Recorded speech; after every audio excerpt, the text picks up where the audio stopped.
Is having IQ tests really that smart? Although IQ tests can be helpful in some ways, they also have problems. One major issue is their limitations. For example, IQ tests fail to measure important aspects like creativity. No matter how many theories about intelligence have been developed, there's no clear definition of general intelligence. However, people have used IQ tests to label certain individuals as more intelligent or less intelligent. During World War I, for instance, IQ tests were used to group different soldiers together in the U.S. military. The problem with this was that many test takers were immigrants, so they got lower scores due to language and cultural differences. What's worse, IQ tests have also been used for harmful purposes, including racial and political reasons. Nazi Germany used IQ tests to claim that certain races were inferior. They used this as justification for their terrible actions. IQ tests are still widely used today. However, they should never define you or what your brain can do. Intelligence includes so much more than what current tests can measure, and no score will ever truly show your full potential. Hello, everyone. Welcome to English for You. I'm Mike. I'm Nikki. And we are back today with our article all about IQ tests. Is having IQ tests really that smart? I think we kind of answered the question a little bit in day one. Yeah, the answer is not really. Yeah, they definitely have their problems, right? They test certain things, but not other things. And of course, different people have different ways of learning, different ways of getting and showing their intelligence, right? Certain people can do some things, others can't, and vice versa. So today we're going to look at some of the problems that IQ tests have sort of shown over the years. Not to say that they're completely useless, but it's also one of those things you shouldn't, if you get one good grade or one good score in an IQ test, you shouldn't walk around the rest of your life going, I'm a genius. Because you'll probably run into all sorts of situations and meet all sorts of people that, if you're truly honest, will show that they are smarter than you in many different areas. And like I said, you can only take it once, so you can memorize the things, and you can take it again, and you'll be like, oh, I'm so smart. Interesting. That's a good point. All right. So let's look at today's article and find out some of the problems, some of the issues that people have with IQ tests, and, why it's good to be aware of those. All right, so the article begins, although IQ tests can be helpful in some ways, they also have problems. One major issue is their limitations. All right, we'll learn more about those limitations or those areas that they don't really work in just a second. 接续前一天我们讨论到有关智力测验的问题，我们最后的结论是智力还是没有办法完全的被测量，其中一个很大的问题就是它本身的限制。Issue 这个名词指的是问题或是议题 a subject that is often discussed or argued about. So you can say a controversial issue 是一个比较有争议性的议题。那 limitation 这个名词指的是限制、局限，它的动词是 limit 限制。So let's look at some of the limitations that IQ tests have. It says, for example, IQ tests fail to measure important aspects like creativity. Ooh, that's a good point. Yeah, because there's no standard. There's no standard. Creativity. And you won't find an IQ test that says, draw a picture of something or write a song or build something out of these 5 pieces of wood or something like that. Those would all test creativity. You can be a person born with wonderful imagination and all sorts of ideas and not know much about science or math and still be very, very successful and, a very important person to have in the world. So, yeah, creativity, absolutely. Did Mozart ever take an IQ test? Or did, a later artist, Andy Warhol, or, musicians or other people, did they take IQ tests? Maybe their grades weren't so good, but they certainly had a lot of creativity. So it says, no matter how many theories about intelligence have been developed, there's no clear definition of general intelligence. Absolutely. So we have all these theories, all these ideas. We also have all these tests to measure these theories and these ideas about intelligence. But as it says, there's no clear definition of general intelligence. Not all the people around the world, not even all the teachers and smart people around the world will all agree of what is intelligence, what is a smart person. So that is obvious that there is no clear definition. A definition is basically what an idea or a word means. When you look up a word in a dictionary, you are reading the definition. Okay, so if I look up the word dog, it will say a four-legged creature with fur that is descended from wolves but live with people or something like that. That would be a definition. When you describe something, when you tell a person what it is, you're giving them a definition of an idea or a thing. Here's a good an example. I don't think dinner at a fast food restaurant and then playing video games at home fits the definition of a romantic date. Really? Well, I think for a lot of people, if that's your special Valentine's Day, celebration, I don't know. There could be some girlfriends, boyfriends, husbands, wives out there who are like, really? I'm very disappointed. OK， 举例来说呢，智力测验没有办法测量创造力。那不管有多少相关的智力理论，大致来说，智力测验都没有办法有一个清楚的定义。Definition 这个名词就是定义 ，a description or a statement that explains a certain thing。那 define 这个动词指的就是去定义它。What's your definition of being smart, and how do you really define intelligence, right? Absolutely, yes. And don't get me wrong. Video games and fast food on a Friday night, that's great. But if it's your honey, first date, if it's your honey's birthday or something like that, or your anniversary, that would consider a bit lazy. Yeah, unless you both really love those things, you can try doing that, but don't say I didn't warn you. Maybe show a little more intelligence. However, it says people have used IQ tests to label certain individuals as more intelligent or less intelligent. Yes. People love to put other people or groups of people in categories and boxes. And one of the ways is by doing tests like this. And then you find out, all these people from a certain country or a certain place, they all didn't do well. They all must be not very intelligent. Well, maybe they're just not good at taking that test that you gave them. And if they gave you a test, maybe you wouldn't be very good at it either, right? So often we use this to label individuals. To label is basically to put a label on something, to characterize, and also, as I said earlier, to kind of put people in categories or in boxes, If there's a kid who used to get in trouble at school, they might be labeled a bad kid. There might be other reasons they did it. Behavior problems, trouble at home, they're being bullied.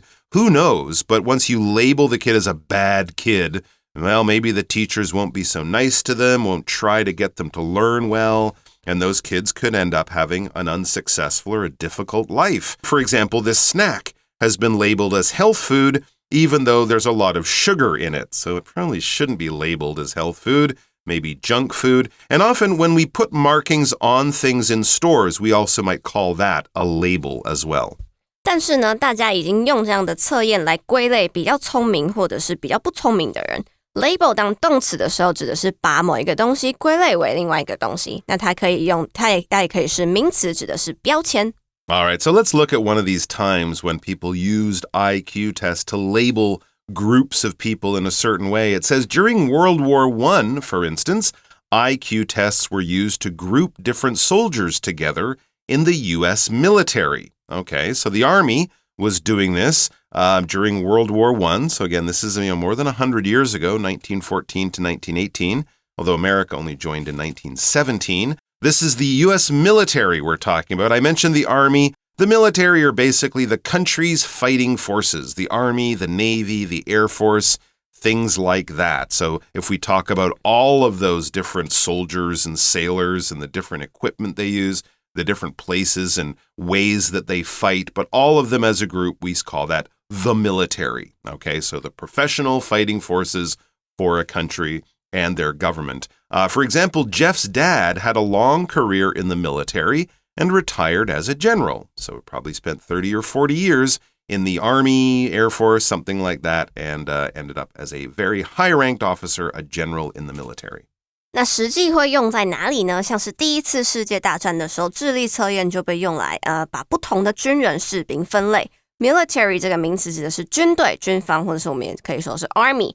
那刚刚提到的 Air Force 就是空军 Navy 海军 Marine 是海军陆战队，那 Army Ground Force 就是陆军 For instance 是例如 For example Back to the test that the U.S. military was giving to different soldiers during World War I, it says the problem with this was that many test takers were immigrants, so they got lower scores due to language and cultural differences. Yeah, that would not be fair. If the test takers are immigrants, that means they just moved to America from other countries, probably quite recently.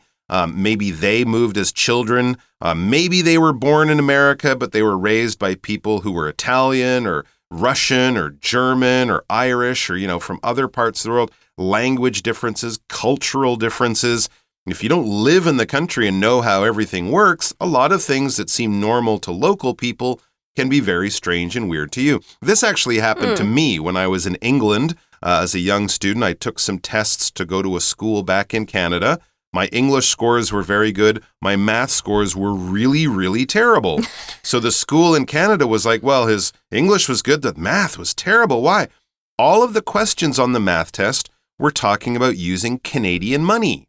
So they said, if you have 2 dimes and 3 nickels, which is 10 cents and 25, or 10 cents and 5 cents, how much money do you have? But as an English kid, I had no idea because they don't call it that in England. Oh, okay. Right? So I can do 10 plus 10 or 5 plus 5, but if you call it a dime or a nickel, I don't know what those are. Right? They didn't explain it to you No, not before? on the test because that's the test they just used for all the kids in Canada. They just sent it over to England, not realizing that these are cultural differences, you know? Yeah. In England, they would call pennies or halfpennies or tuppence or things like that. Yeah. I knew those words, but I didn't know the North American words that are used in Canada and the U.S. So that's just an example of how cultural differences can make a simple test seem very complicated. 那当时有个问题，就是这些来测验的人很多都是移民，所以他们就很容易因为语言和文化的关系得到比较低的分数。Immigrant 这个名词指的是外来的移民 ，a person that goes to a different country to live there forever. Mike, you're kind of an immigrant, right? Yeah, definitely an immigrant. Yeah, to Taiwan. 那这边看到 due to something 指的就是因为由于 because of something. Exactly. What's worse, the article says next, IQ tests have also been used for harmful purposes, including racial and political reasons. So sometimes people use them and just sort of make a mistake in giving them to the wrong people. They don't know those people will do badly.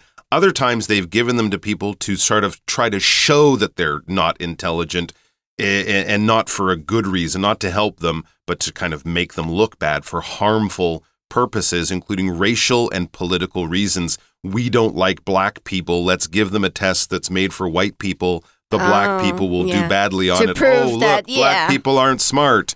But if they made the test fair for everyone, black people would probably do just as well as white people. But if you're trying to hurt people, you're trying to be harmful, you don't want to help them, you do want to hurt them. Harmful is something that is bad for someone or something. It could be something I planned, I'm trying to trick you or hurt you or make you look bad. But it can also just be something that is dangerous in some kind of way, right? We don't go around eating wild mushrooms because they can be harmful, they can be poisonous, they can hurt you. Lots of things, if you eat them or do them or are not careful, they can hurt you, they can be harmful, cause damage, injury, or even death. For example, being out in the sun for too long can be harmful to your skin. Absolutely, we all know that. That's why we wear sunblock and things like that to protect our skin from the harmful rays from the sun. We also talked about racial and political reasons. Racial has to do with race, right? People from different parts of the world look different, skin color, stuff like that. And political reasons, that relates to politics. So anything political has to do with politics, laws, politicians, running countries, governments, presidents, elections, all that kind of stuff. Most of the news in your newspaper would probably be political news, at least on the first few pages. And then, of course, you'll get, the business news or other things. But, a lot of the news we watch on TV has to do with political events in the world. For example, last year, Betsy joined a political party for the first time, like DPP, KMT, something like that. Next year, she might run in an election. Oh, in which case she might be a political official in the country. What's worse 指的是更糟的事，那这边就是说更糟的是呢，这些智力测验甚至被用在伤害人的用途，像是种族或者是政治方面。Harmful 这个形容词指的是有害的 ，It's causing harm. Harm 就是它的名词。那 for example, smoking is harmful to your health, or staring at your phone in the dark is harmful to your eyes. It harms your eyes. 那另外 political 这个形容词指的是政治的 something that's related to politics. Politics 是它的名词政治。那 it's activities of the government that concern everybody. 那 political party 就是我们很常讲的政党，那里面就会有 politician 指的就是政治人物。All right, let's look at another example, a very well-known one, where a certain group of people, for political and racial reasons, used IQ tests. Nazi Germany, of course, this is Germany, World War II, in the years before Adolf Hitler, that period in German history. Nazi Germany used IQ tests to claim that certain races were inferior. Of course, everyone knows that they had a big problem with Jewish people, and they locked them up and eventually started to kill them in huge numbers. They felt that they were inferior. The Jewish people were inferior to, the German people. And they used tests and other things as justification for their terrible actions. Part of it was, if good German people have babies with Jewish people, then those babies won't be as smart. They won't be as good. They will be inferior. Of course, that is all completely untrue. There's no science or anything to back that up. It's just a hateful, racist policy. And that, of course, was what Nazi Germany was known for, among many other things that aren't good. But if something is inferior, it's not as good as something. It's worse than something. It's not a real good idea to think that people are inferior to you because they're probably better than you at something. But if we're talking about things, when you go to a store, you might say, I'm going to buy a different brand of shampoo. I think the one I'm using now is inferior to the other brands. It always leaves my hair very dry. It's not as good as, it's worse than something. So yes, definitely when you're buying products, buying things in the store, you will choose the superior one, which would be the better one, and not the inferior one, which is the worst one. For example, I think my new watch is inferior to my old one. It always seems to run too slowly. Time for a new watch. 那当时纳粹德国就利用智力测验来宣称有些种族是次等的，他们用这个来当作正当的理由解释他们的所作所为。Inferior 这个形容词指的就是较差的或者是次等的，所以 you can say feel inferior to somebody。那相反的，它如果是比较好的，我们就可以说 superior。那另外一个 justification 这个名词指的是正当的理由。那如果你要变成动词 justify 辩护。And it says IQ tests are still widely used today. Even though we know there are some problems with them, they are still useful, I guess, in some situations. And they are still around, so IQ tests are still widely used today. We also might say commonly used today. However, they should never define you or what your brain can do. Absolutely. It's just one test of one way of learning and being intelligent. So it shouldn't define you. That shouldn't be the box or the category that you are put in. If you get a not so good score in an IQ test, you can't just throw your hands up and say, I'm stupid, I'll never learn anything. No, you might just, and you probably are, just smart in a different way that test doesn't measure. 那智力测验现今还是被广泛的使用，但是呢，这样的测验不该成为定义你的东西。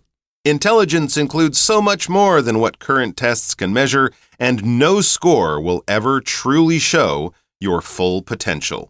Potential 这个名词指的是潜力或者是潜能。那我们的智力包含了太多的东西，仅仅是看测验分数是没有办法展现我们的潜力的。那如果你喜欢今天的节目，快按赞追踪我们的 YouTube 频道和 Facebook， 不要忘记开启小铃铛，掌握第一手的英文学习内容。All right, our quick chat question here. What's your definition of being smart or intelligent? Explain your answer. I think it's one thing that's very important is how you get along with people. Ooh, right? Okay. That might be emotional intelligence. That's a good one. Absolutely. I would just say problem solving. No. Right? I mean, if you can face an issue in your life and come up with a reasonable solution without sort of, having too much trouble or losing your temper, I think that's probably that intelligent and smart in all sorts of different ways. Yeah. All right, guys, thanks for joining us. Get out there and be the best you that you can be. We'll see you back here sometime soon. Bye-bye. Bye. Vocabulary Review. Definition. For some people, the definition of beauty includes having a kind heart and helping others. Label. Social media labeled the businessman as a bad guy after he admitted to cheating on his wife. Military. Jack was in the military for many years. He was actually a soldier during World War II. Harmful. You shouldn't have fast food too often. It is very harmful to your body and causes health problems. Political. Jasper is reading some articles on the political systems of different countries, including their governments and policies, for his report. Inferior. This is an inferior hamburger to the one we got last week. That one tasted much better. 智慧小补帖。